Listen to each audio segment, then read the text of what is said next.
কথায় বলে বিশ্বাসের মিলায় বস্তু তর্কে বহুদূর। রাজস্থানের ভরতপুর থেকে কিছুটা দূরে গেলেই রয়েছে নৌহ গ্রাম। এই গ্রামের মানুষের অদ্ভুত একটা বিশ্বাস রয়েছে। সেই বিশ্বাস কি? এই গ্রামের মানুষ বিশ্বাস করেন যে তাদেরকে শিব ঠাকুর রক্ষা করছে এবং এইখানে নাকি কখনো কোনো রকম কোনো প্রাকৃতিক দুর্যোগ হয় না। নেপথ্যে শিব ঠাকুর।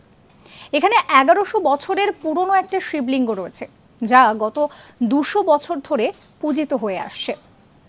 এই মন্দিরের এই মুহূর্তে দাঁড়িয়ে যিনি প্রধান সেবায়েত, তিনি বলছেন যে এইখানে কোনো রকম কোনো প্রাকৃতিক দুর্যোগ হয় না।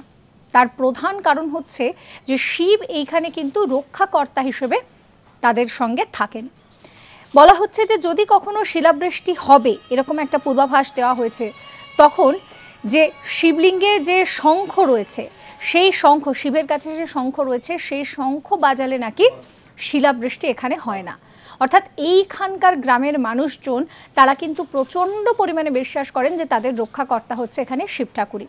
আর এই গ্রামের আরও একটা বৈশিষ্ট্য কি না, এইখানে মহাভারত এবং আর্যদের বেশ কিছু প্রাচীন নিদর্শন পাওয়া গিয়েছে। সাবস্ক্রাইব করবেন আজ তাক বাংলার ইউটিউব চ্যানেলকে।